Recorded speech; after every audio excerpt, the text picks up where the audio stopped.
Co-op Hall of Fame induction ceremony.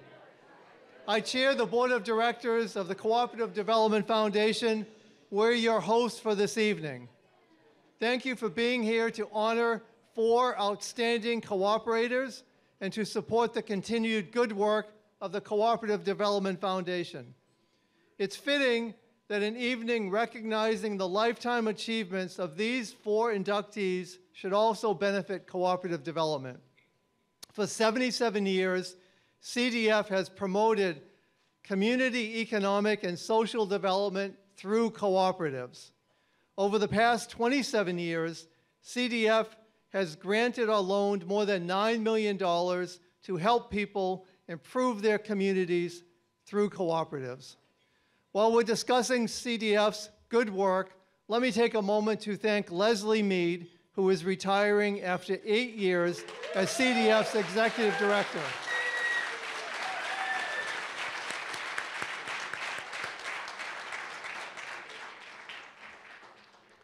During Leslie's tenure, CDF's assets have doubled, and we have made more grants annually than any other time before. I'd also like to take this opportunity to welcome Mary Griffin, CDF's incoming Executive Director. We're extremely fortunate to have such a dedicated and competent person stepping into this important role.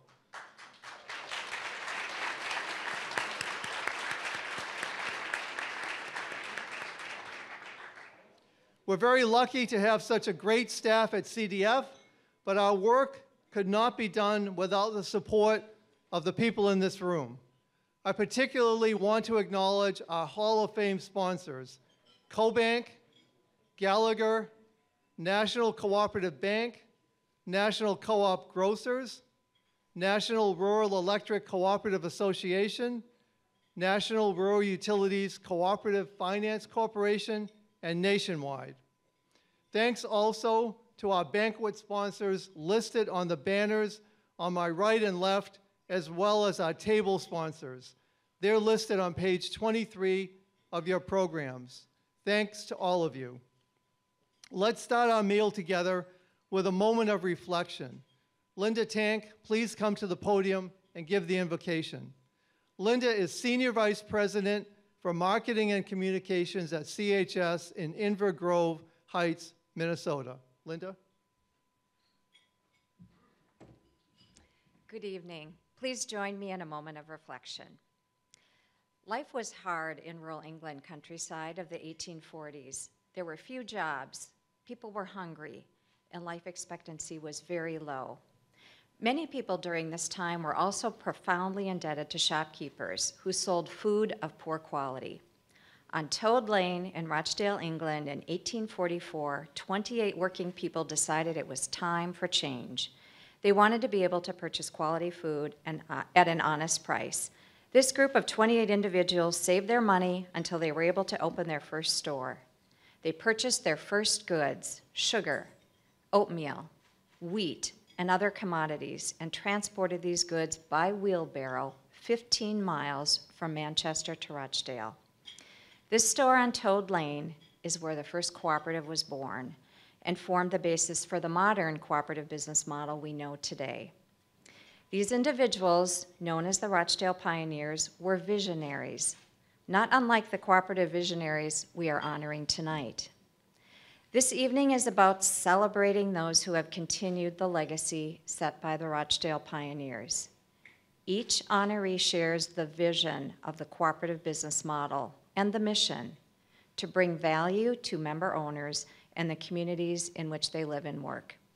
Providing every person with equal access to opportunities and resources is the foundation of cooperatives. And our honorees this evening not only recognize the power of inclusion, they embody it.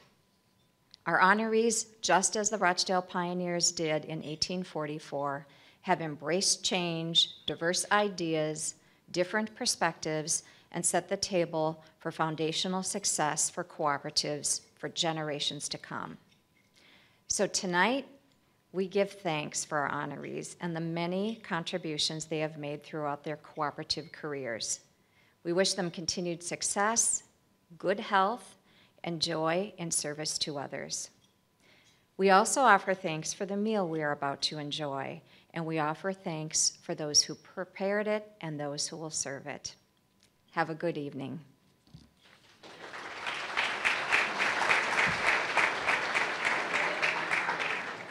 Thank you, Linda. The time has come to introduce tonight's Master of Ceremonies, John Hodslaw. John is Executive Vice President, Strategic Initiatives for the National Cooperative Bank. Please welcome John.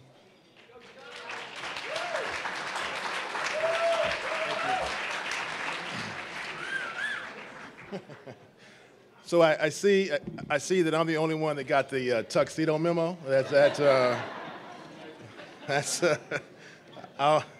I deserve that. Thank you, everyone. As Rich said, my name is John Hodslaw, and I'm the EVP of Strategic Initiatives at the National Cooperative Bank. Definitely proud to be a sponsor of tonight. It's an honor for me to be here tonight. I remember 20 years ago starting at Capital Impact Partners, and I was volunteered chosen to attend this dinner, and then here 20 years later to have the opportunity to MC it is quite an honor. So thank you so much, CDF, for giving me that. Tonight we come together from many cooperative sectors and many parts of the country to honor our co-op heroes. The Cooperative Hall of Fame is about recognizing people who have worked long and hard in the belief that cooperatives are humane and equitable businesses that give an economic voice to workers, consumers, farmers, and small businesses. We honor the commitment and dedication of those who understand how cooperatives can make a meaningful and lasting difference in our lives. We hope to take away from this event inspiration from our own work advancing cooperatives as a better way of doing business. One of the highlights of the Hall of Fame is the reunion of past inductees. It's an annual gathering of a very elite group. But before we introduce all the Hall of Famers in the audience, I especially want to recognize the 2020 Cooperative Hall of Fame inductees in the house. Carmen, Mike, and Ben, please join me here at the podium.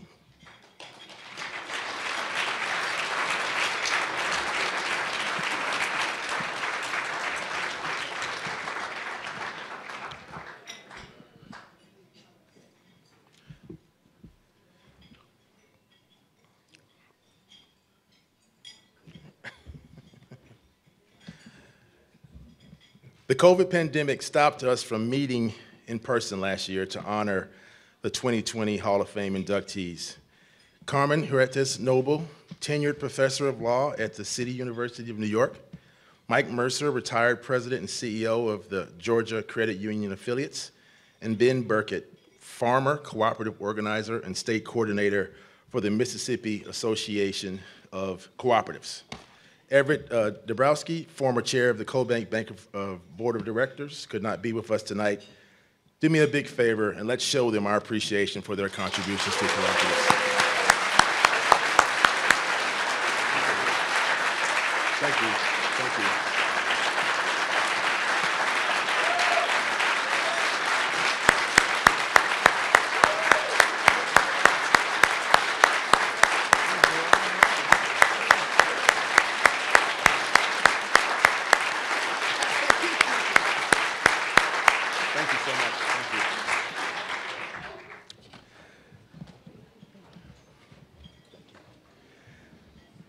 Now let's recognize all the members of the Hall of Fame who we have here tonight. As I call your name, please, I'm sorry, you know what? Ben, Mike, and Carmen, please come back upstage, upstairs. See, you can't just have, anybody doing this stuff, So, and my mom's watching too. So anyway, so sorry, come back up. So as I call your name, please join us here on stage for a group photo. Ann Hoyt, Ann Reynolds, Mary Shaw, Jim Jones, Judy Zewatz, Larry Blanchard, Rosemary Mahoney, Terry Appleby, and Rich LaRochelle. I know I missed some folks. Martin.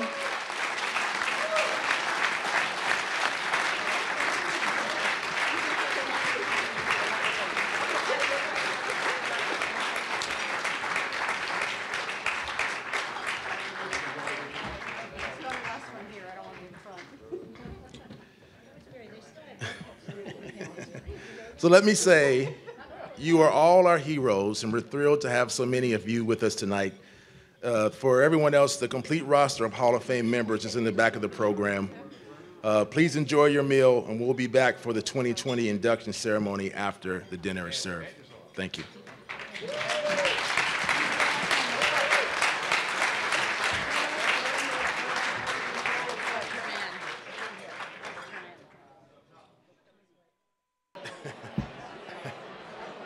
Can somebody bang on some glasses to get the ding, ding, ding, ding, ding, ding? Because if I don't have you out of here by 9:30, you're not coming for me. You're not. You're not. Can I have everybody's attention?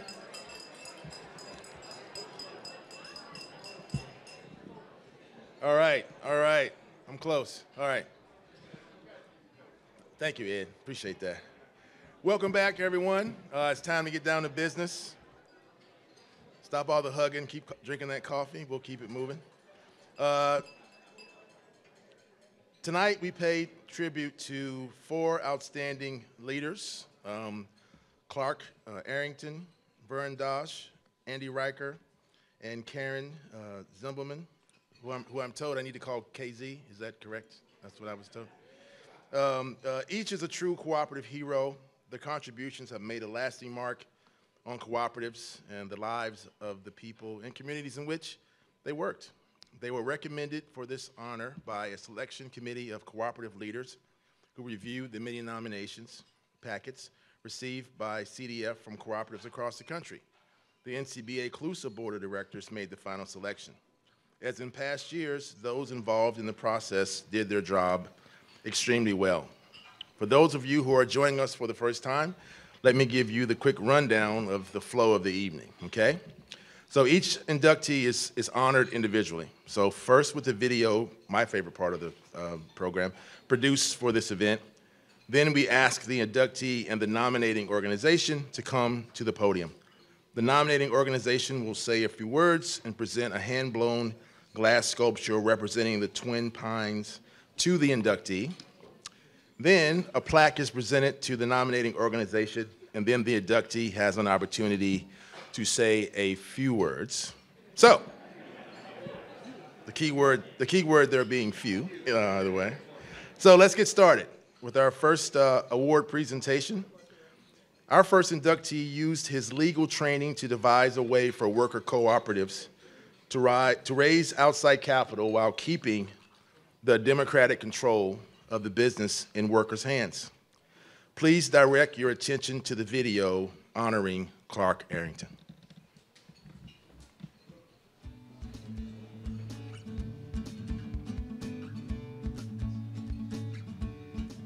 Clark Arrington is a serious cooperator with a light touch.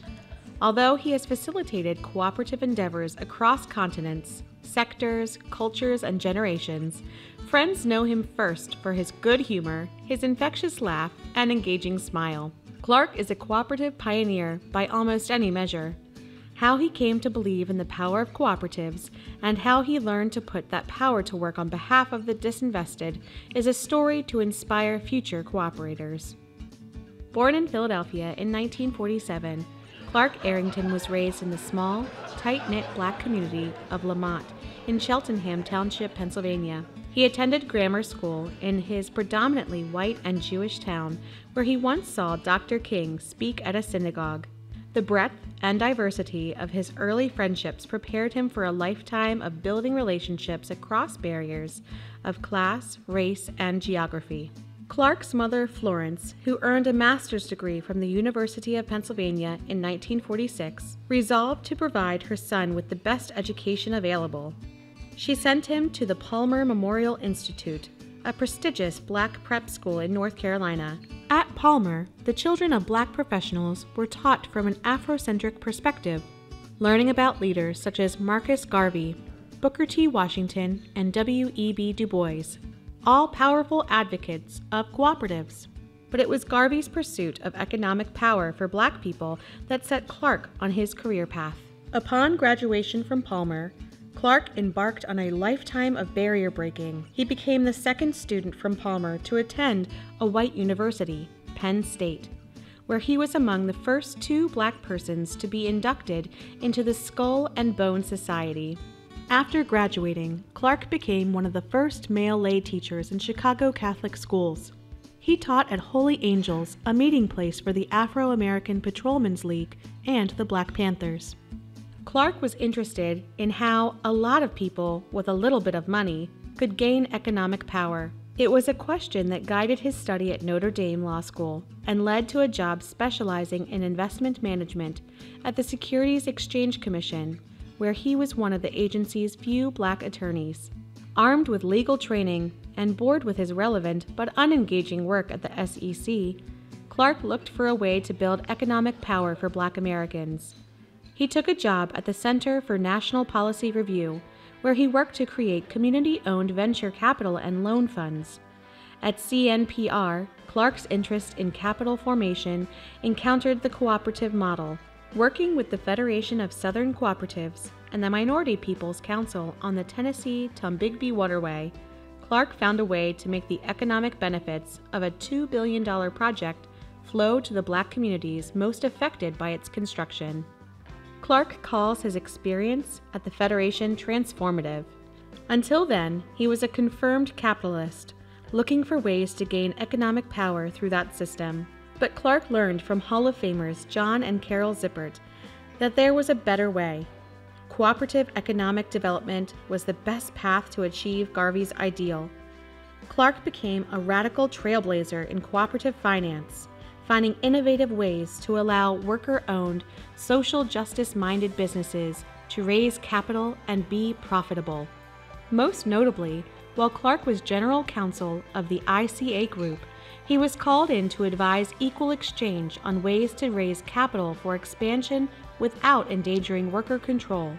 Clark proposed offering non-voting equity shares to the public that would allow for growth, while keeping the business true to its cooperative principles. Called Class B preferred shares, the new financial instrument not only fueled the company's growth, but also revealed radical new possibilities for the relationship between investors and cooperatives. Known as a generous and open colleague, Clark has always been ready to share what he knows with emerging cooperators. He has taught courses on cooperatives, business law, and community development at more than half a dozen institutions in the U.S. and abroad. After creating a master's degree program in community economic development at the University of Tanzania, Clark was tapped to be country director of the African Development Foundation, where he supported the growth of multiple co-ops, one of which was a coffee cooperative started by David Robinson, the son of Jackie Robinson. As a child, Clark owned a Robinson-signed baseball and was at Ebbets Field when Robinson hit a homer over the left field wall off Whitey Ford. Rather than retire and relax upon his return to the U.S., Clark became general counsel at the Working World and later Seed Commons. There, he works to develop non-extractive equity and debt financing for worker-owned cooperatives. After 50 years of working around the world, Clark returned home to Pennsylvania, where he lives on the 8th floor of a building opposite the only synagogue in the world designed by Frank Lloyd Wright. His interests include photography, travel, jazz, art, culture, and history. He is a proud father of 6 children, ranging in age from 41 to 13, and grandfather of 6. If you ask Clark about his motivation in life, he'll point to his education and to his parents, who met at Talladega College in Alabama. Talladega was founded by funds left over from the resettlement of the repatriated Amistad captives.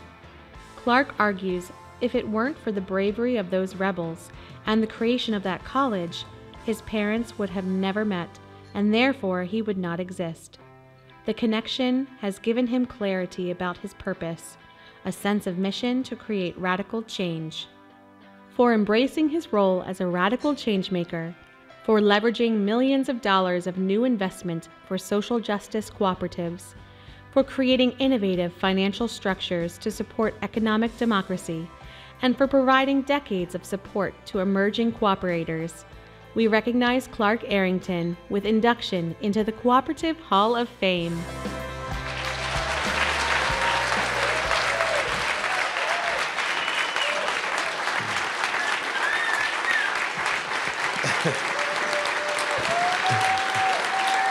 I like to. I'm trying, Clark, I'm trying. At this time, I'd like to ask Clark Arrington and Ed Whitfield from Seed Commons to join me at the podium. This may be the craziest question that I will ever ask tonight. Ed, would you like to say a few words and present the recognition to Clark? I know Ed. We go way back in North Carolina. Sir. I'm not going to be like Clark. I'm only going to say a few words. You know, there's so much information that's been presented about Clark in the written materials for this and in the video that it makes it kind of challenging and difficult to say anything else. But I do want to say that a couple of things. One, Clark is a friend of mine, and that's important to me, hopefully to him. And more than that, that there's some things that weren't quite explicitly said. That there's something about Clark that is so rooted in cooperative values, that cooperatives are about figuring out ways to meet people's needs and elevate the quality of life. It's not just a question of maximizing the amount of money that can be made. You know, you don't eat it, you can't live in it, you can't wear it. So ultimately, you have to figure out how it is that what we're doing is about people's lives. Clark is about making a difference. Clark is about embracing complexity. You know, one of the things that happens from looking as he had done at the potential investors for worker cooperatives and other things, he recognized that there were people in the world that wanted to do good with their money.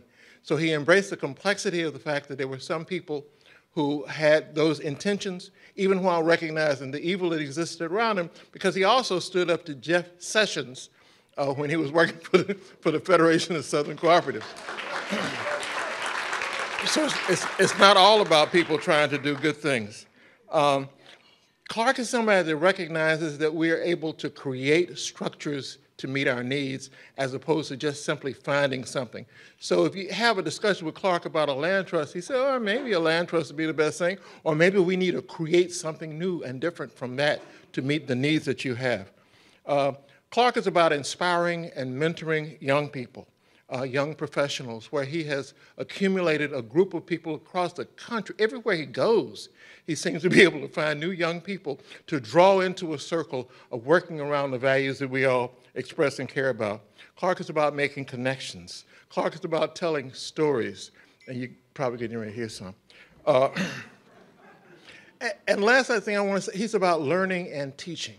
So his work with the ICA, his work with Equal Exchange, his work with the Federation of Southern Cooperatives had to do with him growing as a person in each of those positions. At the same time, he brought new value to what it was that they were doing and could do. And so for all of those reasons, this is why Clark is a dear friend of mine and so very much deserves, he along with the others who are being recognized tonight, very much deserves this honor that's being bestowed upon him. Clark Arrington.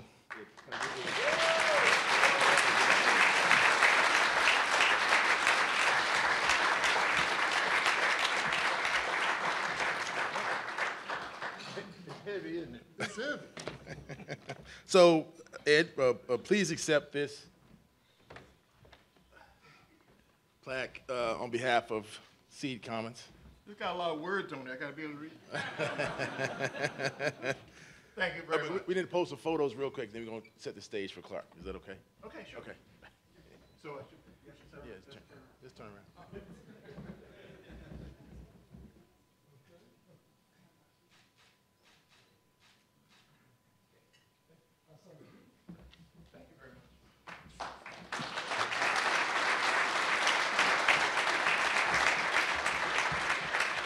Clark, the stage is yours, sir.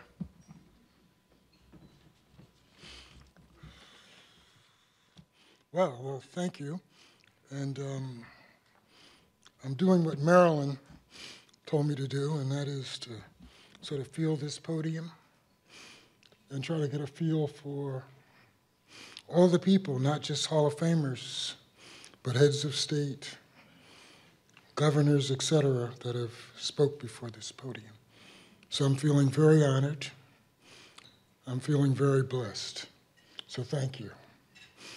I'm feeling blessed also by virtue of my family's here. If you get a chance, my son, my daughter, my grandchildren, my wife, my best friend, childhood friends, my former legal colleague, Jeff Gilbert, my Cooperative Fund of New England folk, some folk I've entertained and been entertained by on the internet, but of meeting for the first time here today, my college roommate, his wife, and my college roommate was quite the, he should be up here also. So look, I know I'm supposed to be brief. And that's, as Ed suggested, that may be difficult for me. So let me just tell one story, and I'll be finished.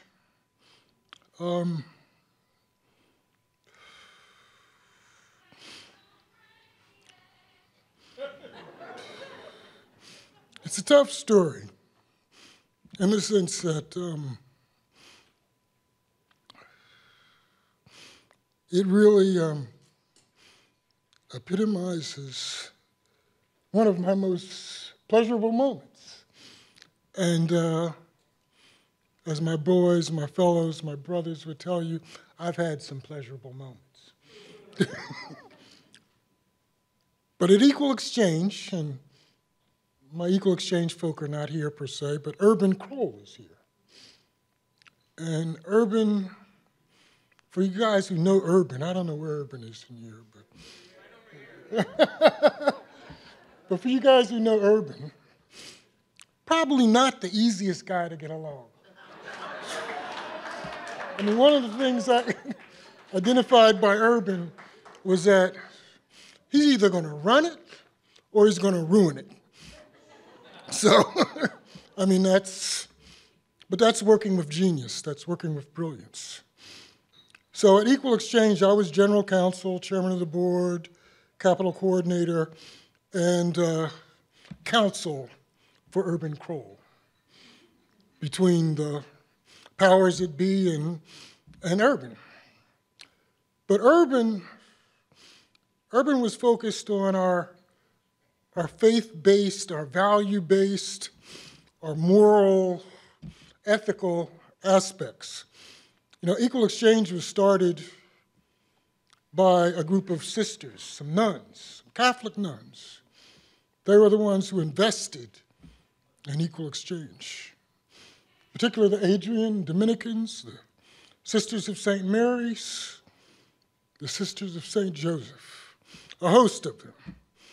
I mean, those so-called, there was no social responsible investment community at that time, at the start of Equal Exchange, at least not collectively. But the sisters believed in us because they saw their values being reflected in the way we were trying to do business. And we supported cooperatives, we supported organics, we supported fair trade.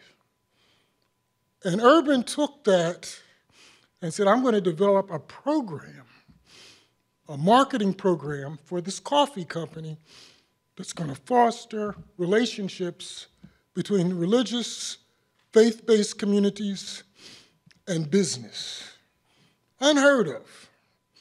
And he did it. And one of his deals, and it was a deal, he's crying, is he connected Equal Exchange, I'm crying, with the Presbyterians. And the Presbyterians agreed to invest in Equal Exchange if we in turn invested in KNCU in Tanzania. And of course we said yes. And the Presbyterians said, not only will we invest in you, but when you develop your coffee, we will sell it at our church services, among our parishes, our coffee hours after services.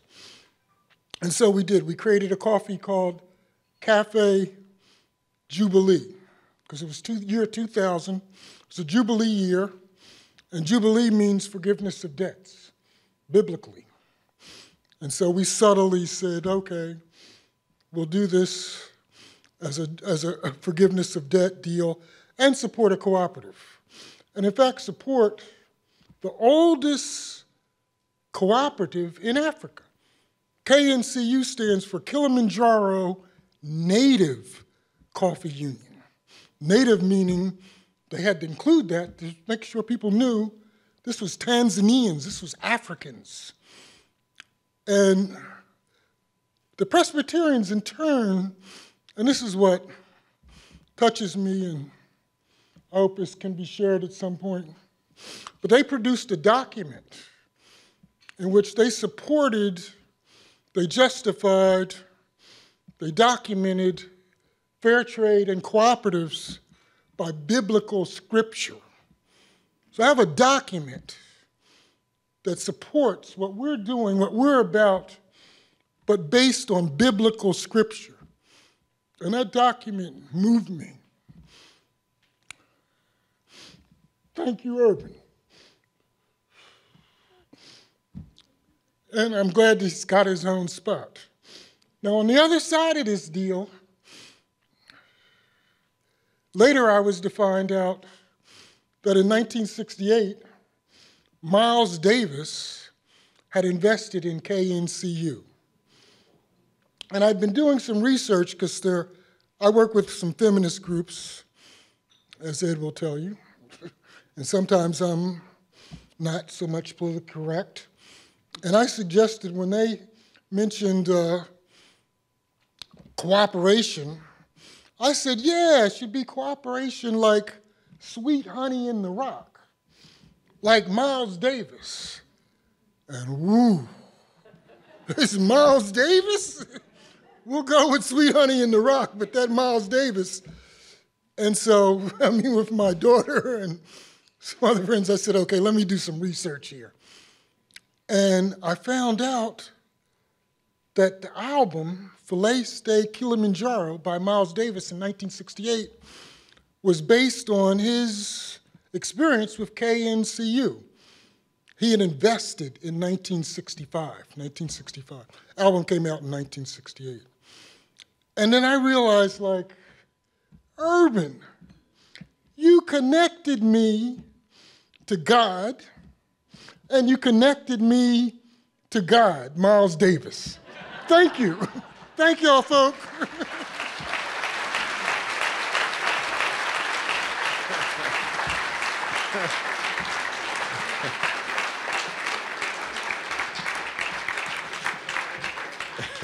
You know, anytime you hear Miles Davis, that's going to be a great story, I tell you. I'm jealous, Clark, because my wife hates my stories, so I never get a chance to tell them. So I'll live my life through you. So the next inductee coupled a commitment to cooperation and an ethic of servant leadership to harness the power of technology and data for the benefit of cooperative utilities and the communities they serve. Please, everyone, turn your attention to the video honoring Vern Dosch.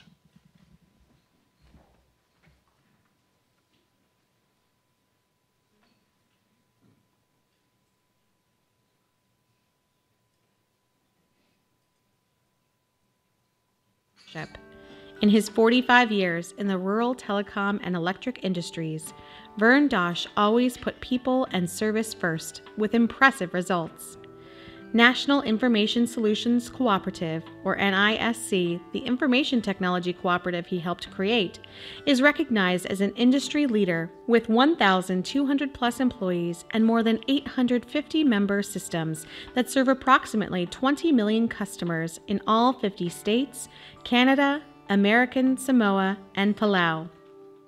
Vern's personal and professional values are grounded in his North Dakota roots. One of 5 siblings, Vern was born in 1953 in Bismarck.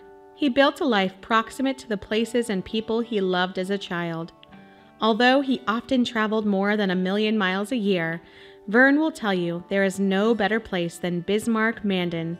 To his Silicon Valley peers, Vern loved to talk about his commute to work, a 3-mile paddle down the Missouri River, followed by a 5-mile bike ride to the office. After high school, where he participated in student government, band, and sports, Vern attended Bismarck Junior College, now Bismarck State College, and then the University of Mary, graduating with a bachelor's in management and accounting, followed by a master's degree in management. But the degree you'll hear him talk about the most is the Bachelor of Hamburgerology from a summer job at McDonald's, where he learned important early lessons about people and business.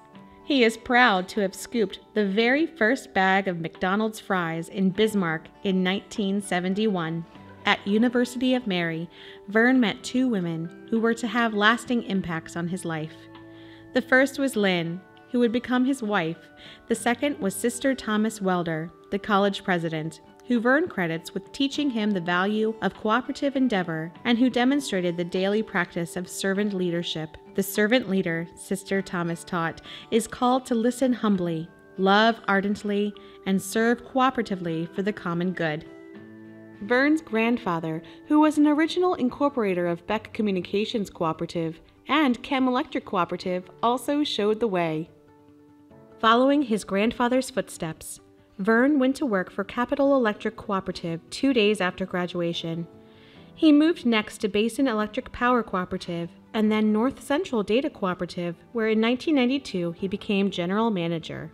As general manager of NCDC, Vern saw an opportunity to use low-cost data networks made possible by the newly emerging internet to expand service to a national market.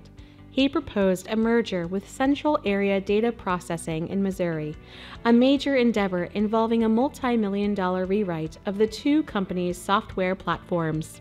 To secure financing for the new venture, Vern drew on a solid business plan that emphasized member benefit and co-op governance, as well as his personal reputation as a trusted business partner.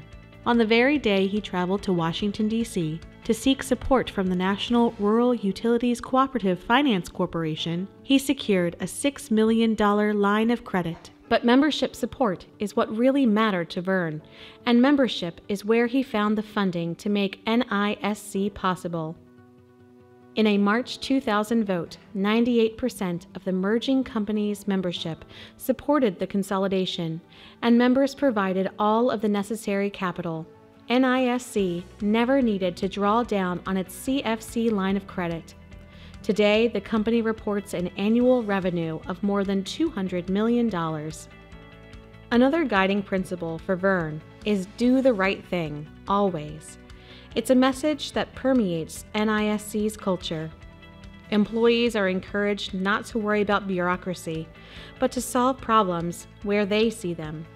When the office of Tri-County Electric Cooperative, now My Energy Cooperative, in Rushford, Minnesota, flooded in 2007, 2 NISC employees loaded $100,000 worth of NISC hardware into a station wagon and made the 7-hour drive to Rushford. There, they set up shop in a trailer and worked through the night to successfully protect Tri-County's data and critical systems.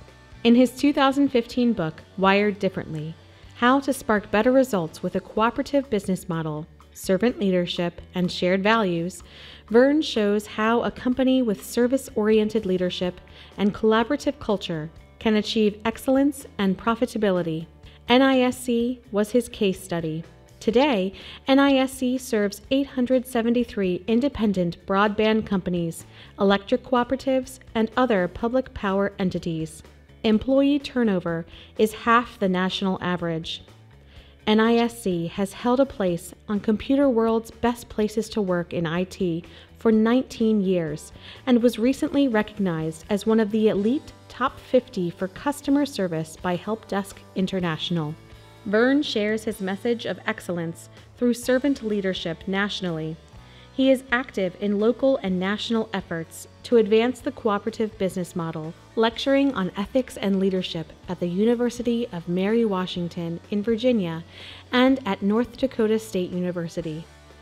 He is an adjunct professor and a member of the Board of Regents at his alma mater, as well as a trustee at Bismarck State College, where he was named Alumni of the Year in 2019.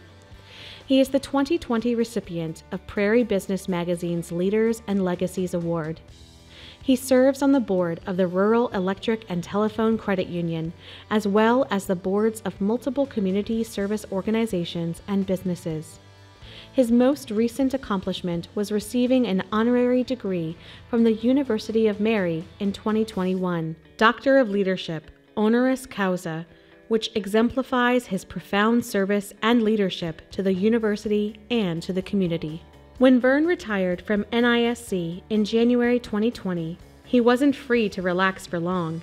North Dakota Governor Doug Burgum tapped him to lead the state's coronavirus contact tracing efforts. The launch of the Care19 app and his strategy of testing returning university students are among Vern's early retirement accomplishments.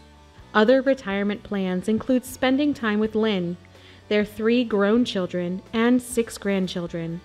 Vern plans to do a lot of trekking both in the U.S. and abroad.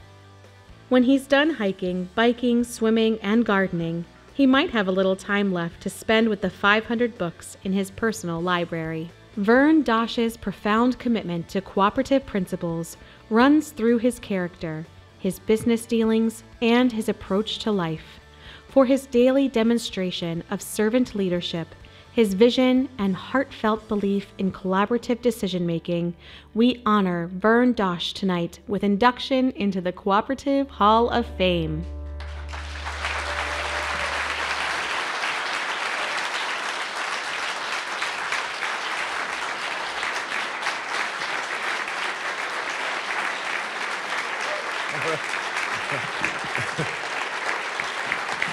With Vern Dosch and Dan Wilbanks from the National Information Solutions Cooperative, please join me. Dan, please make a few remarks. I'd say my first remark is I really like that tux. You did the right thing, so that is really nice. So I followed Vern as CEO of NISC in January of 2020. Some say it's because we have similar hairstyles, but most of it was because Vern raised a whole generation of people at NISC about the cooperative way and what it means. So just tell a little story here quickly about Vern. So Vern and I met about over 20 years ago as our 2 competitors, as the video said, were coming together to form NISC. And the first meeting, Vern and I were on separate sides of that table. We were trying to figure out if we could merge the organizations for the long-term good of the membership. So during that first meeting, we had a conversation, and I mentioned to Vern that I really like to run. And so he proceeded to offer to pick me up at my hotel the next morning, and we'd go for a run on a trail that followed the Missouri River. Beautiful trail. I said, great, I'll be there. So the next morning, Vern and I went for a run. We talked merger, among other things. And as we ran, I noticed Vern kept picking up the pace. And it kept going faster and faster. My thought was, he's trying to kill the competition, which was me.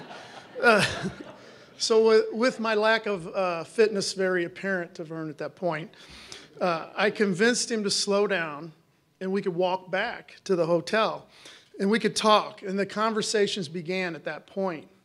I began to know Vern as a person of really high integrity, someone that I could trust and I would enjoy working with.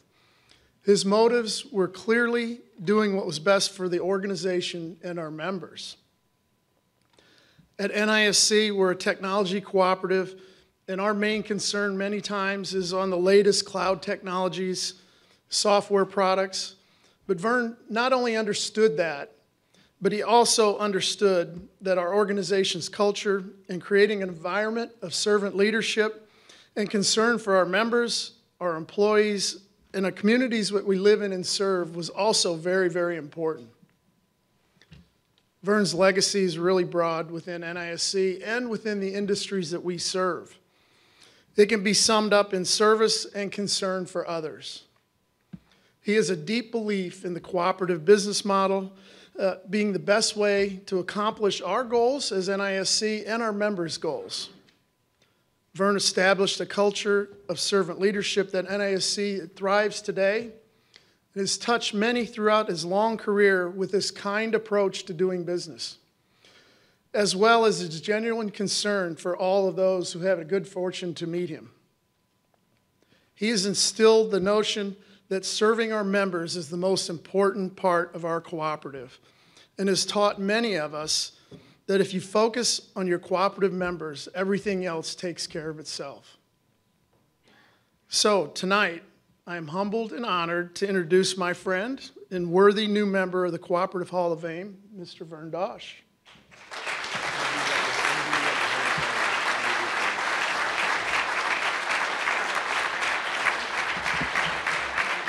Please accept this plaque on behalf of the National Information Service.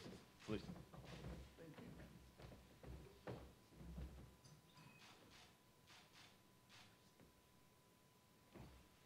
The mic is yours, Vern.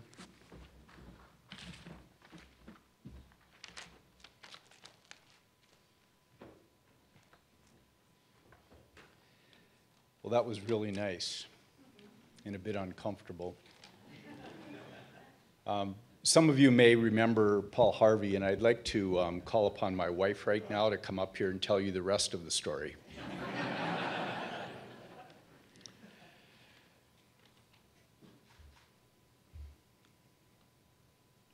This is a very poignant moment for me because it marks kind of the culmination of my career in an industry that I absolutely loved and believed in.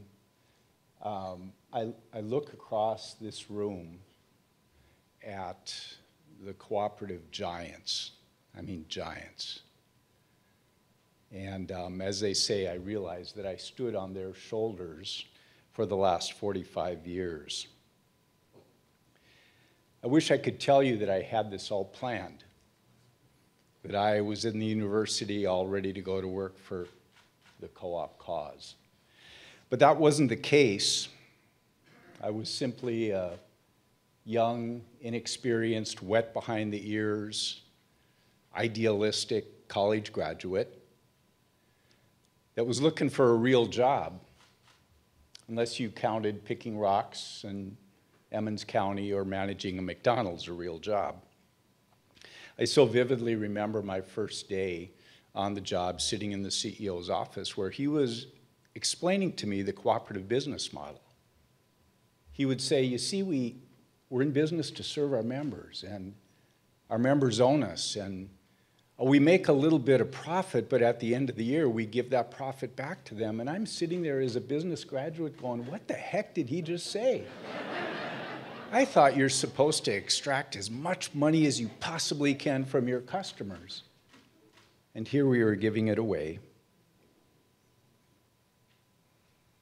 And today I find, and in the final years of my career, the most enjoyable thing that I did was talking to university students, business students, accounting students about the cooperative business model. Because I saw its power. I saw what NISC was able to do because of that business model. And I was passionate about it. Next week, just as a side note, we have an opportunity to speak to business students at Harvard, the bastion of capitalism. And we're going to talk about the cooperative business model.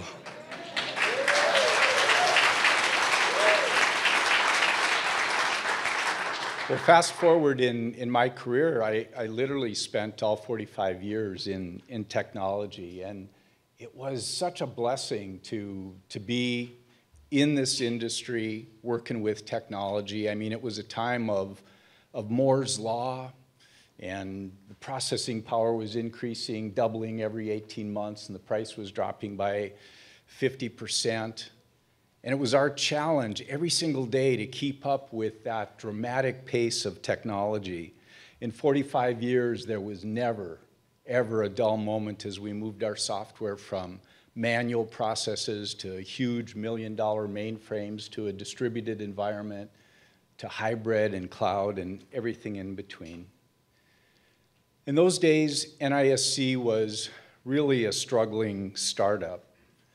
Our asset, our software, was really not a bankable asset until we talked to Sheldon. I'll never forget the day when I called him and we had this major development project, and we couldn't borrow money on our own. But Sheldon understood the impact that our organization potentially could have on the rural electrics and rural telephones around the country. And he advanced us a line of credit, which you heard in the video, that, sorry Sheldon, we never had to draw on it, but that gave our members the confidence to allow us to go forward. There were two questions that we were trying to answer in those early days. Could this small, cash-strapped technology cooperative serving cooperatives, could we compete with the SAPs and the Oracles and the Microsofts? Could we compete with the big guys in the South and the East that serve the largest co-ops in the country? And did we have the staff to leverage this fast-paced emerging technology for the benefit of rural electrics and rural telephones around the country? And I'm here today, 45 years later, not to say that I always had this conviction, because there were days, that the answer to both of those questions is absolutely, unequivocally, yes. We can compete.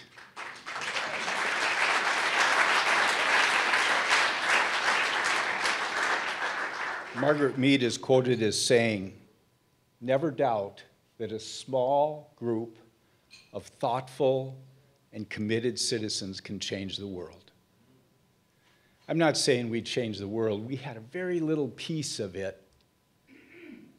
But we knew every morning when we came to work that 85% of the landmass in the United States was considered rural, was considered uneconomical to deliver electricity and broadband and telecommunications services.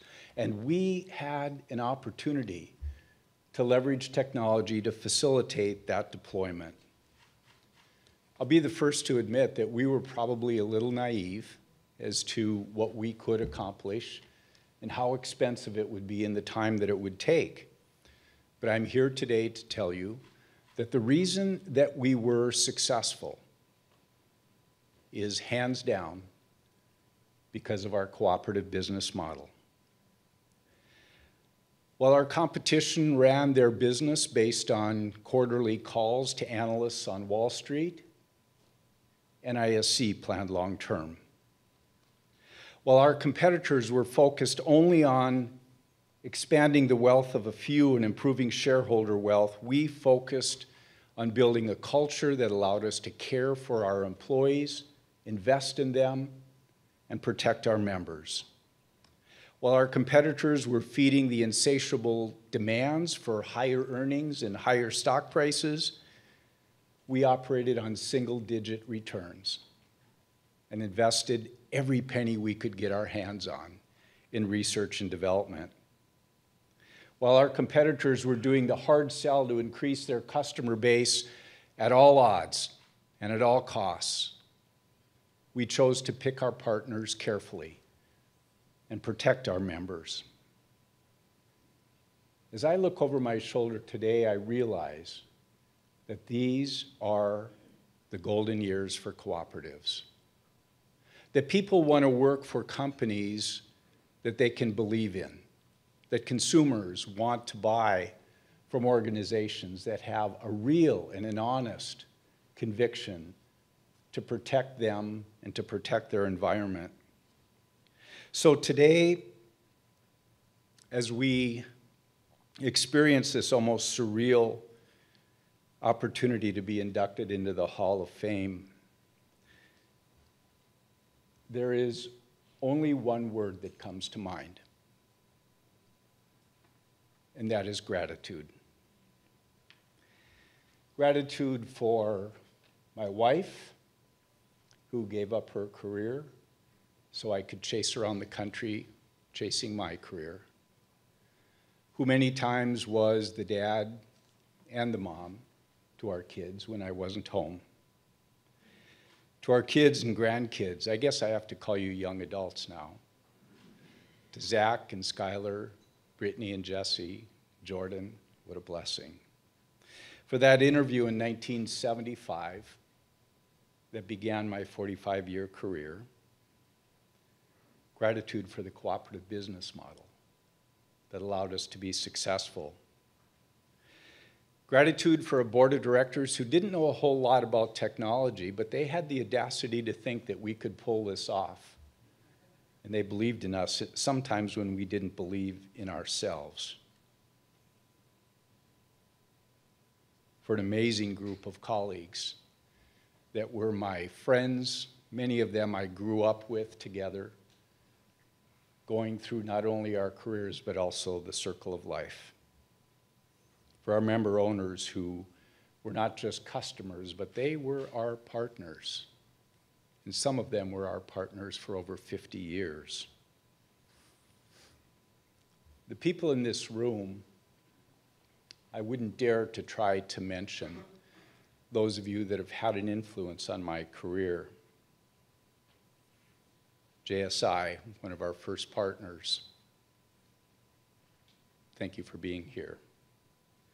Shirley Bloomfield, who showed me that a CEO can change the culture in a very positive way at NTCA. Martin Lowry, my confidant, my go-to at NRECA on all things. The folks from NRTC,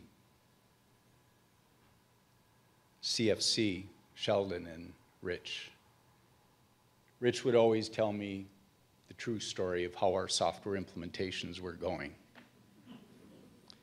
And other dear friends in the room, the Robert Webbs, the Bill Patrys, the Adam Schwartzes, the list goes on.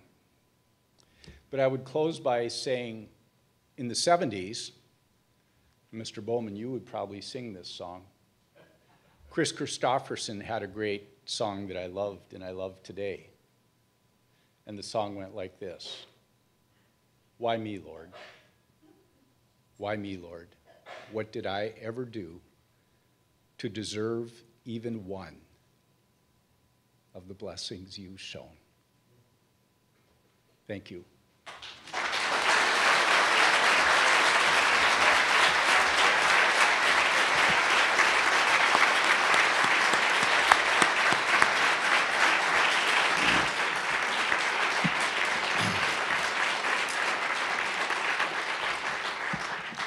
Thank you very much, and while I probably do need it, note to self, never run with that Hall of Famer there. So, our next inductee has devoted his career to improving the lives of low-income New Yorkers by using the cooperative model to provide stable, affordable housing. Please turn your attention to the screen for the video of the life and career of Andrew Riker.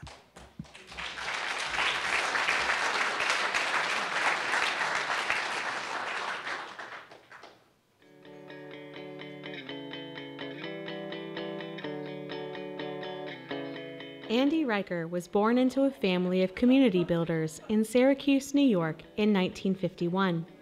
The second of 5 siblings, Andy acquired an early understanding of the necessity of cooperation. As a Boy Scout and high school and collegiate athlete, he learned the benefits of teamwork. Add in a love of architecture and planning, and you begin to see how Andy Riker could look at the crisis that was New York City in the 1970s and see an opportunity to make lasting change. A graduate of Bowdoin College, Andy went off to the University of California, Berkeley College of Environmental Design to study architecture. While there, he heard Don Turner give a lecture about UHAB and self-help housing in New York City. Inspired by homesteading cooperatives and tired of designing shopping centers and hotels, Andy left graduate school and came to the city as a Vista volunteer, where he witnessed New York's decade of fire firsthand. working for the South Bronx Community Housing Corporation, opened his eyes to the realities of poverty and race in urban life. He began to learn the economics of housing policy and the impact of those policies on people's lives. 2 years later, in 1976, he returned to UC Berkeley to finish his Master's of Architecture and found Don Turner had become a professor. With Don as his mentor, co-ops soon became the center of Andy's life. It was Turner who convened a brain trust in the basement of the Cathedral of St. John the Divine to consider the idea of applying self-help and the cooperative model to the problem of affordable housing in New York City. Neighborhood revitalization, the group agreed, should begin with cooperative, democratic ownership and action. That band of visionaries conceived the Urban Homesteading Assistance Board, a new organization dedicated to assisting low-income residents to take over, manage, and own their buildings. The Urban Homesteading Assistance Board, or UHAB, has been Andy's work home since 1978. He says, "It's the only full-time job I ever had." UHAB was formed during the urban crisis of the 1970s, when New York City was on the edge of financial ruin. The Bronx was burning, and headlines in the New York Daily News accused President Ford of turning his back on its citizens. Nowhere was the city's crisis more evident than in the neglected buildings occupied by the poor. Landlords collected rent for apartments that had no water, heat, or electricity. City officials looked the other way as building owners neglected their properties while avoiding city taxes. Andy joined UHAB as Director of Research and Technical Assistance in 1978, rising quickly to become Executive Director in 1981. 40 years later, New York City's low-income, resident-owned housing cooperatives have grown from a few dozen to more than 1,300 buildings, providing homeownership and permanent affordability to more than 30,000 households. Co-workers describe Andy's leadership style as humble, generous, and open, ready to hear and implement new ideas from new people. Known for his capacity to unlock purpose and ingenuity in those around him, he is supported by dedicated staff, several of whom have worked at UHAB as long as he has.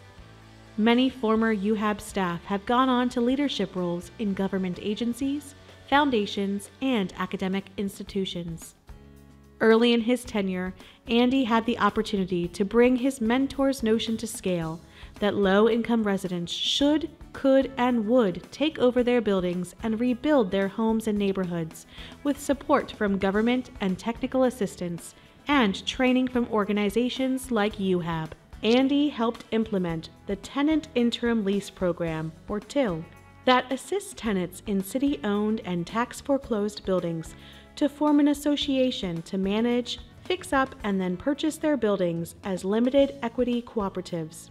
The TIL program has been an extraordinary success, providing good quality, affordable housing for thousands of low-income residents.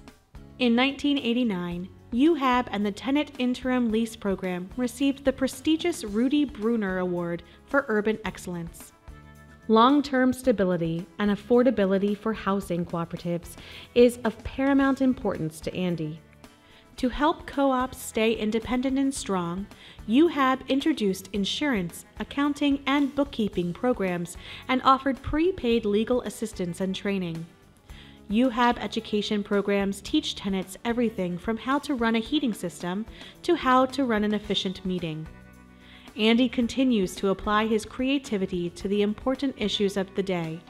Recently, UHAB redirected a focus on climate change, having in the early 70s assisted the very first net metering project in the nation, a windmill atop a homesteading co-op at the Lower East Side of New York City, and established social justice goals, facilitating access to share loans and renewable energy programs for low-income co-ops and communities of color. Sharing experience and ideas is also a priority for Andy. In 2015, UHAB formed the Sixth Principle Coalition, bringing cooperative housing practitioners and members together to strengthen shared equity housing initiatives nationally. Today, the Sixth Principle Coalition is working to unite a cooperative community of more than 165,000 units of housing, 40 organizations, and 100 practitioners from across the U.S. Andy's activism had a side benefit.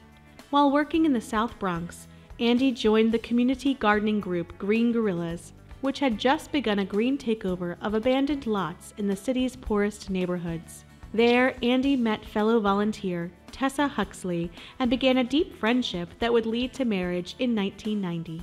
Today, Andy and Tessa enjoy spending time with friends and family, including their daughter Zena, who is finishing a medical residency in New Haven, Connecticut, and son Bryn, who has recently returned to New York from a fellowship in Australia. Andy likes to sail and ski when his knees permit, and putters around his shop when they don't. He's also a good cook.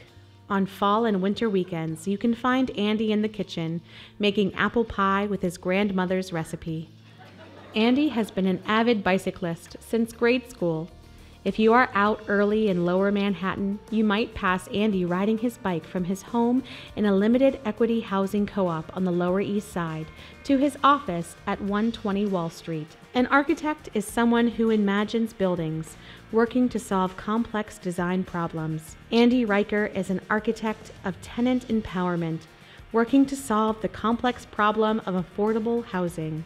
For providing residents of America's poorest city neighborhoods with access to a basic human right, the ability to live comfortably and safely in their homes, we recognize Andrew Riker with induction into the Cooperative Hall of Fame.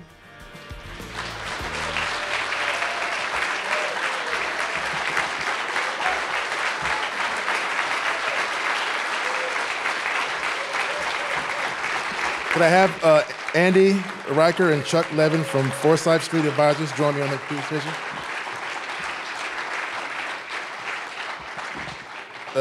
Chuck, can you please say a few words and then present the recognition to him? So I was a university professor. It takes me 3 minutes to clear my throat, but I'll try. A couple words on inspiration, and a couple words on affordable housing, and a couple words on leadership with respect to Andy. The film, and Andy mentioned earlier today, showed our friend Don Turner as being both my and Andy's great inspiration. I had Don as a professor and came to New York to help start UHAB. Andy had Don as a professor and came to New York in 1978 when we were about to be successful, and Don left and the other founders left, and I was there alone and I panicked. And Don sent Andy. I just want to read from Freedom to Build, a book that was published about 50 years ago by Don and his colleagues. And on the front cover of Freedom to Build, it says, from their worldwide experience, the authors show that where dwellers are in control, their homes are better and cheaper than those built through government programs or large corporations. That was, the course we took in 1970, 1971. Where dwellers are in control, the homes are better and cheaper than large corporations. So we went off to prove that. I bailed out in 1978. It's very hard. Think of what we left Andy. Abandoned buildings everywhere in New York. Buildings have negative value in 1975 to 1981 in New York. It's a hard concept to understand, the building with a negative value, but the value of the building was its insurance proceeds or the underlying land. But those buildings were occupied by people. In 1978, we had formed 5, 10, 15, 20 co-ops. We maybe had another few. Formed co-ops is a loose term. They were resident-run buildings. And I'll go back to what Don inspired us with, where dwellers are in control. So co-ops in New York work, and we figured out that co-ops in New York work. Andy took this, budding organization with a few interesting buildings that we have done and a lot of aspirations. And here we are, 40 years later, 45 years later. 30,000 units have been converted to resident control in New York. It's an extraordinary thing. It's just extraordinary. We took the worst buildings.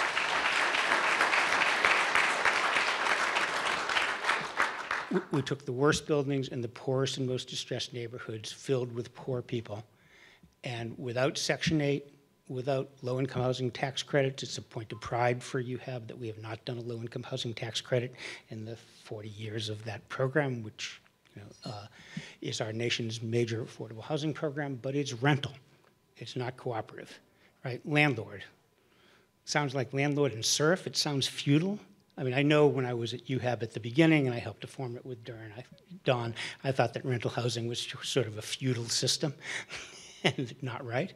But with dwellers in control, and that's co-ops, it makes a big difference. So in any case, 30,000 units, that's 1% of the city's housing stock that we've managed to convert to resident housing.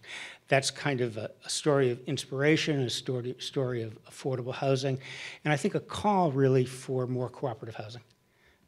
It's extraordinary that our nation's housing program, if you look at the $3 trillion program that will soon be a trillion, or a billion, it had a lot of housing programs in there. None of them were specifically oriented to cooperative housing. And it's a lost opportunity. We built a lot of cooperative housing in the 30s. You have built uniquely a lot of cooperative housing for the last 4 decades. The rest of the nation is thinking about it. Community land trusts, it's different in every state. It's time for us to have a national cooperative housing policy. We have to have Ginnie and Fannie and Freddie to learn how to finance co-ops. We have to have FHA to learn how to insure them. We have a national housing, we have to get tax credits out of the way and let them be the rental housing program and not try to do co-ops with something that doesn't quite fit. In any case, lots of things that we need to do.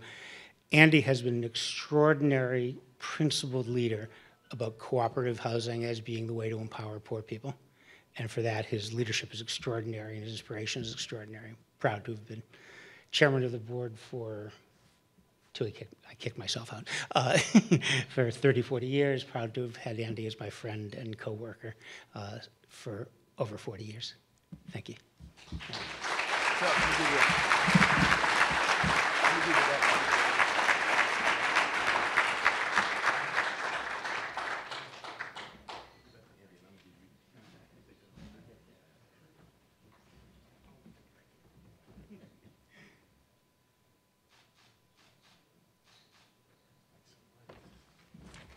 The mic is yours.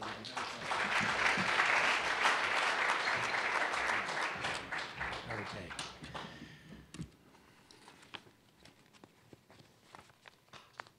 I'll do this. Okay.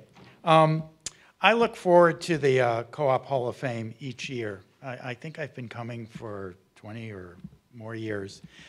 It's a time when I can catch up with friends and colleagues, meet new people, and learn about 4 people who have devoted their lives to co-ops of every stripe and flavor. And a little embarrassing for them, but I've got to see their lives from birth to the present flash across the video screen. Each very different, but all leading to a life of passion for co-ops. Congratulations to my fellow inductees. And thank you to NCBA and the Cooperative Development Foundation for the Co-op Hall of Fame event, and all of you. Tonight is my turn to be a little embarrassed. My life in the video screen. But mostly I'm humbled and honored. Honored to be nominated by colleagues, you know who you are, and selected by representatives from across the nation's co-op sectors. I am being inducted and honored tonight for UHAB's nearly 50 years of successful co-op housing work. For it is the co-op, but it is the UHAB staff, the board members like Chuck, volunteers and others, and the thousands of co-op leaders and board members and residents that make and keep these 1,300 limited equity co-ops as affordable homes for 30,000 low-income New Yorkers. And they do this by actually doing the work every day. Last evening, that work was the last workshop in a series on strengthening the connections between co-ops in New York City, from worker co-ops to HDFCs to credit unions and beyond. And that was supported by the Cooperative Development Foundation. Tonight, as we're here, it is a class on community solar and environmental justice. And next week, building violations in HDFC co-ops, then advanced co-op management, and then housing court and fair housing. Week in and week out, it is the workshops and classes, elections, board meetings, budget meetings, stewardship, and making and marketing and resident selection. It is affordable share loans and the long, hard work of developing a new co-op. If it were not for the work of the UAB board, staff, volunteers, and the co-op members themselves, I would not be standing here tonight. I came to know about co-ops as a concept in college and in architecture school. I got to really know about the possibility of co-ops as a vista in the South Bronx and in the early 70s. And I really learned to be a co-op practitioner when I joined UHAB in 1978. As an architect, co-ops resonated with my design sense. An elegant organizational structure, a near perfect balance and alignment of self-interest, co-op mutual interest, and community interest when well executed. And it is in this execution that the real work takes place. I learned my craft from my fellow UHAB members, some of who are here tonight, and UHAB's board members and professionals also here tonight, and from many who stood on this stage before me and filled the rooms in years past, and many of you in this room and online tonight. And I learned at CCA or NAHC or CNYC or NCBA conferences and at the Co-op Bank board meetings. That I am here tonight receiving this honor means that all of you did a good job over the past 40 years and fulfilled your roles. My wife Tessa and my children Zena and Bryn and my extended family and all my friends tolerated the endless evening meetings and were generous in response to UHAB fundraising. And colleagues, UHAB board, staff, professionals, co-op members, and all of you did your work and shared your experience, knowledge, and support. Thank you. I'm not done. As Clark said, I got the podium. I can feel the podium. I have some words to say about co-ops, and I think Chuck echoed some of them. And I think we talked about some of them earlier today in the seminar. As this is the Co-op Hall of Fame, and I've spent my career advancing, creating, and supporting co-ops, I have 3 co-op wishes that I will be struggling for in the coming years. When I started coming to co-op events in the 70s, I learned that co-ops were the best kept secret. Anybody ever hear that before? Co-ops are the best kept secret. And I'm sure that you all have.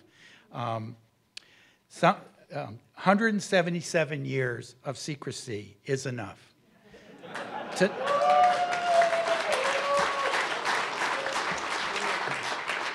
Tonight I wish that co-ops will remain a secret no more. Okay. My second wish. UHAB's tagline is community through cooperation.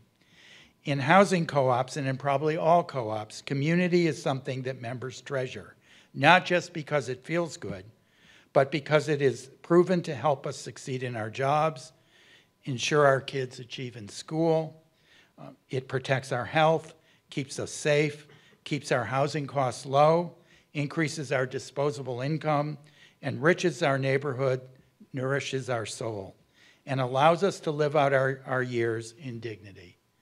So why isn't this considered wealth? Wealth that you can enjoy while living there. Isn't passing on an affordable home and the benefits of a co-op community to your children or the next generation or the generation after that intergenerational wealth? But when we try at UHAB to set modest, affordable share prices and sale restrictions for our limited equity co-ops, we are often confronted by pressure for higher and higher prices in the name of wealth creation.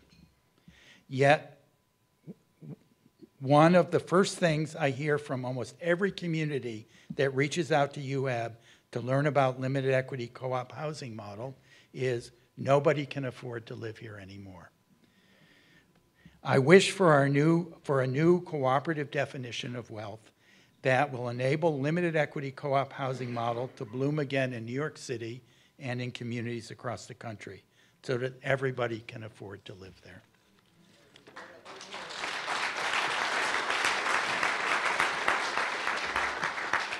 And third, today we are faced with at least 3 existential crises, unlike any we have faced before: a climate crisis, an economic crisis for working and low-income people, and a crisis of inequality and racism that threatens to tear us apart. Co-ops were forged in crises like these, in meeting economic needs, protecting workers, in civil rights movement, in making agriculture and food sustainable. The cooperative model is the right tool for these times. There is a resurgent and surging interest in cooperatives, and I wish that we together can make this tool, the cooperative model, available to all. Thank you.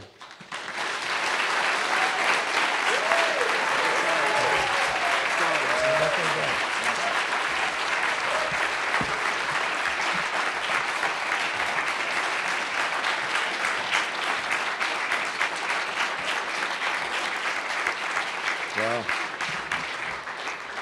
Thank you so much. Thank you so much, Andy. So now to our last awardee, Hall of Famer. A stickler for excellence, our final inductee has influenced the success of cooperatives in the consumer, housing, worker, and credit union sectors. Please turn your attention to the screen for the video honoring Karen Zimbelman.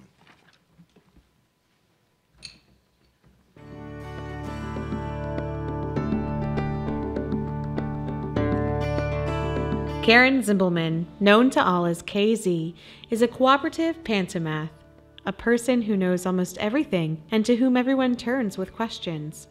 For 40 years, KZ has played a pivotal role in advancing cooperative enterprises on the local, regional, and national level, with unparalleled accomplishments as a co-op educator and resource creator. Although KZ did not become co-op aware until college, when she took a volunteer job at People's Food Co-op in Ann Arbor, Michigan, her family's connection to co-ops goes back generations. KZ's family on her father's side were members of the local sugar beet co-op. Her maternal grandfather was a member of the Sioux Bee Honey Co-op. Both of her parents lived in co-op housing at Colorado State University. Hearing their stories created an early and positive association with co-ops for KZ. Born in Fort Sill, Oklahoma in 1953, KZ's early years were peripatetic as her father Robert completed his Army service and served in Korea. The family, which eventually grew to include 3 younger brothers, lived in Colorado and Nebraska before moving to Madison, Wisconsin, where Bob attended grad school. One of Bob Zimbelman's close college friends was Stan Dreyer, future founder of the Cooperative Hall of Fame and a 1997 inductee. When Stan visited the family in Madison one year, 4-year-old wordsmith Karen entertained herself and the family guest by calling him Mr. Washing Machine. Stan became KZ's friend and mentor, introducing her to pioneers in the co-op world.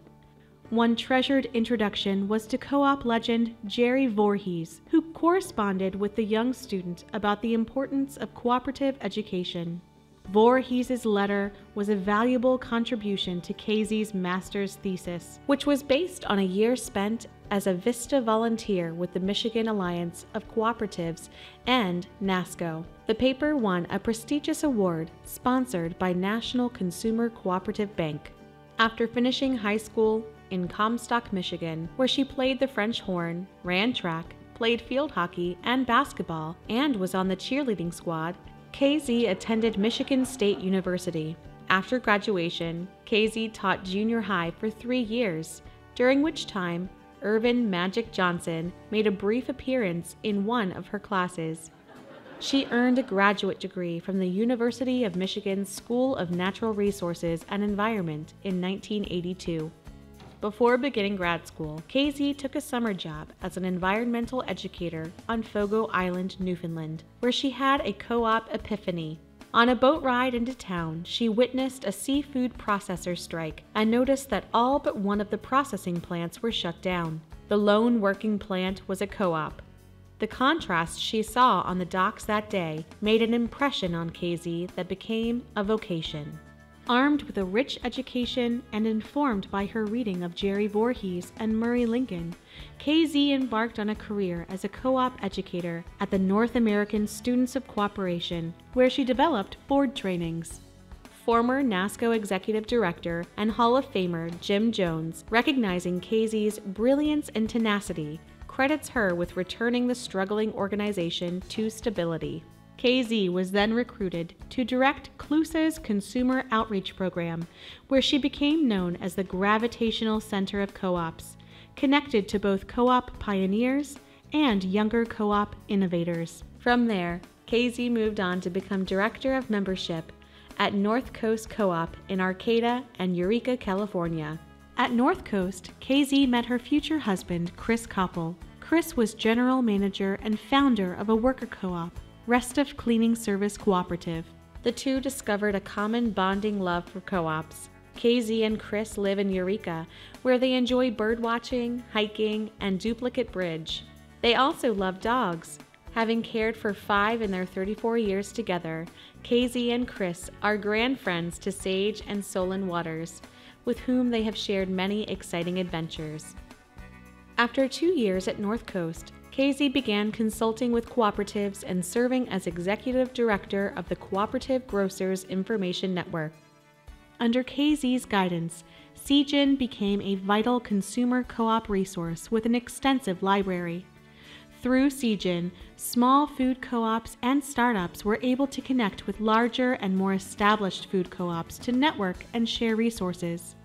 KZ also became founding executive director of Northwest Cooperative Grocers Association and the Pacific Cooperative Grocers Association, where she established and managed regional supply agreements, promotions, trainings, store audits, and other programs. In that role, she became an important contributor to a movement to form a national food co-op association, an effort that ultimately resulted in the formation of the National Co-op Grocers. Throughout her career, KZ has been a prolific writer and contributor to cooperative publications. She is the author of How to Start a Food Co-op, a manual that became the foundation for Food Co-op Initiative's Guide to Starting a Food Co-op. She wrote more than 50 articles for Grocer.coop, providing advice about a broad range of topics, including board governance. She is co-author of the Ownership Toolbox and was editor of the Association of Cooperative Educators newsletter for 5 years. Through her written work, workshops, trainings, and ready personal availability, KZ is an indispensable resource for co-ops. KZ will know has become a catchphrase for cooperators. Her advice is consistent and firm, encouraging co-op leaders to always reflect on guiding ideals, commit to strong organizational practices, and be diligent in communication. She has served on multiple boards, including 18 years on the board of the Howard Bowers Fund. In acknowledgement of her leadership and service to cooperatives, KZ was awarded the Cooperative Service Award at the 1994 CCMA Conference. She was recognized for her outstanding contribution to cooperative education by the Association of Cooperative Educators in 1999. For her indefatigable work to strengthen and grow cooperatives at all levels, and for inspiring others to work together for the greater good of all cooperatives, we recognize Karen Zimbelman with induction into the Cooperative Hall of Fame.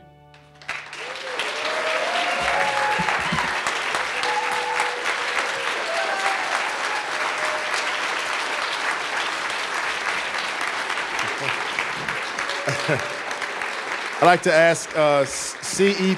Pugh and Kelly Wiseman from the National Cooperative Grocers to join me here at the podium.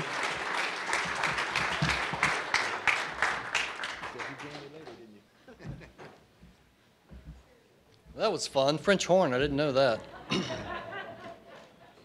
Just a couple things. I first met KZ about 13 years ago when I found my first co-op job. And, you know, her enthusiasm for the model is just second to none. It's just relentless and unbelievable. And many of us in this room today and in the food co-op system today likely might not be here without her tenacious enthusiasm.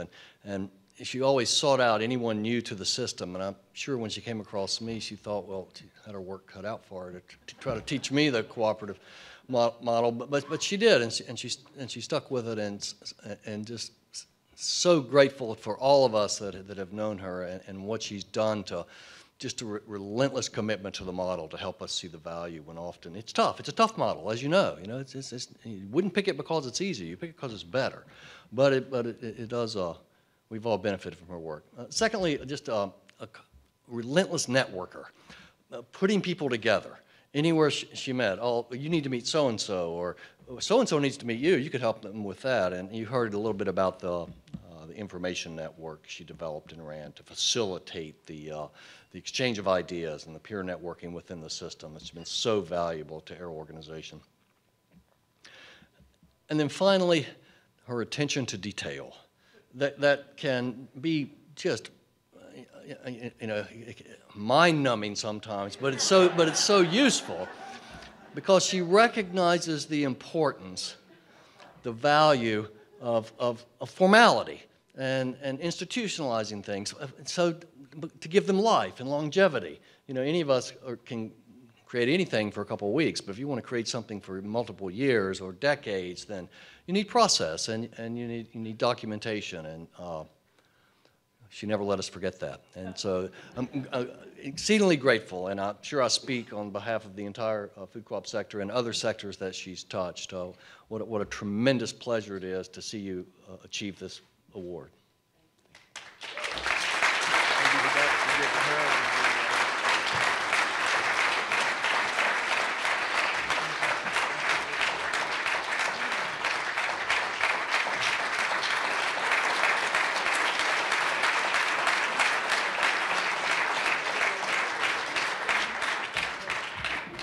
KZ, the mic is yours.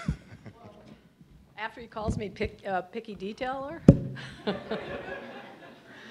Okay, well, I have to start by just saying what a complete thrill it is to be in this position, and I'm so grateful to all of you for being here. I know that, that this year has not been an easy year to get here, and so I'm just so happy to have you all here to share this moment. I want to thank my fellow inductees, Clark and Vern and Andy. What amazing stories. So inspiring to hear your stories and to be a part of this whole experience together. I want to thank my friends and colleagues from the National Co-op Grocers, CE and Ben and Dave Olson and many other people here who've encouraged me and supported my passion and my attention to detail. And I really want to thank the people who in my world are who I consider the real co-op heroes, the people who work on the retail level and the front lines with the people who are the members of individual, member-owned co-ops every single day. Without you doing what you do, I would not be here. And I've had great pleasure to know and work with so many amazing and fine human beings that it's just almost impossible to say how important that's been. I know it's been a long evening. I know we're running out of time, and I don't want to keep you long, but a wise friend told me that the best thing to do when I came up here would be to tell you some good stories about how I got here. So I'm going to make them as quick as possible, but I have two. And the first one, you kind of got a little sneak preview for. It was the one about being on Fogo Island off the coast of Newfoundland in the summer of 1980. I was there to work in an environmental camp, and the fishermen went on strike. And we were hiking back in from camp on a Friday afternoon. We spent the weekends in town, and we saw this amazing line of boats in the water, 15 to 20 boats out the harbor, around the Fogo Head. You couldn't even see how far they were going in a line waiting to get to the fish processing plant. There was only one fish processing plant, and it was owned by the co-op. And we stopped a guy on the way into town and said, "What's going on?" And he said, "Well, the cod fishery is on strike in Atlantic Canada, but you don't strike against your own co-op." And that was a really, really powerful message to me. I was familiar with co-ops from the food co-op in Ann Arbor, but this was like a mentality that really, it was like powerful that someone would say that and think that way. So that was my first story, and that really opened my eyes to the larger world of co-ops and really inspired me to think bigger about than just breaking down boxes in the basement. And one other note, the Fogo Co-op had gone into full 24-hour processing for the cod fishery. They were not only buying fish from their members, but they were also buying fish and supporting other fishermen who were not members of the co-op, but were, in need of a way to sell their cod. So they stepped up big time, and that was very important and inspiring. And then my second story, I brought a prop, and this is a wrapper from a bar of co-op label soap developed by Universal Cooperatives and sold exclusively through co-ops, I think maybe up until the early 90s. And honestly, this soap is not that remarkable. It doesn't have any little swirls in it. It doesn't have special smelling properties or anything like that. But it's got some amazing words on the label, and I'm going to read them to you. To further extend the life of the bar, remove the soap from the wrapper and allow to dry several weeks before using. A dried bar of soap will last longer than a bar which hasn't been dried. Now, you don't sell more bars of soap by telling people to make them last longer, right? This to me was like, wow, this is a really big difference about how co-ops operate. You guys are laughing, but I thought it was really... So this is my message.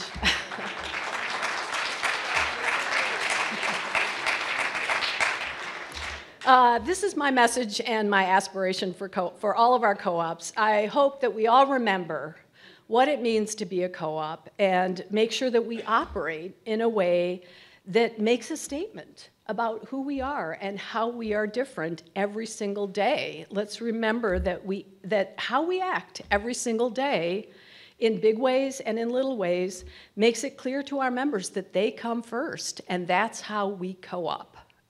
So as co-op leaders, I know all of you will join me in embracing the big responsibility that we have for making sure that we challenge the ways that we operate and think about how we can make that co-op difference really tantamount and really important part of how we operate. I want one more thank you, and that is to my husband, Chris, who has shared this co-op journey with me in a way that's really special and unique.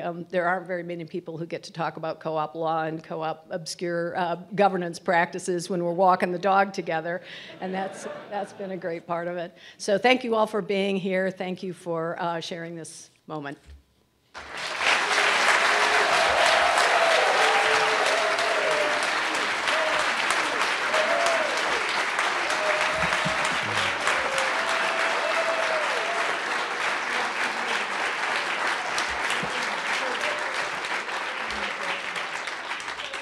I'm going to say one thing only. Right, and something out there too. 927. 927. As many times as I've stood up in that corner and this corner and said to myself, 927, and the third person's coming up to speak. Oh. As the MC of this fine event, 927. So, ladies and gentlemen, don't you agree that this is a fantastic group of cooperative heroes? And join me again in a round of applause.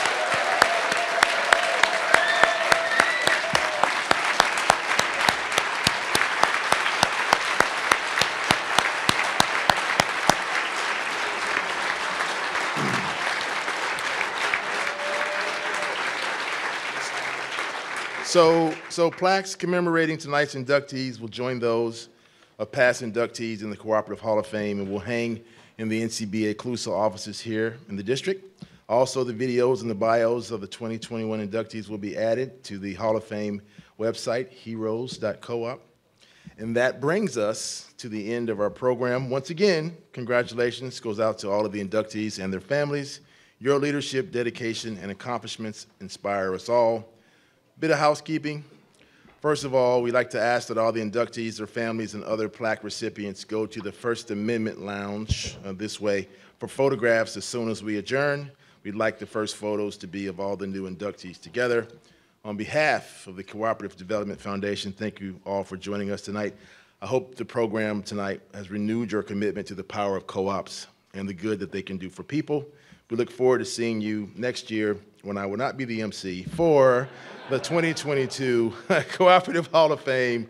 Look around, hint, hint, it's never too early to start thinking about next year's nominees and winners. Thank you and have a good night.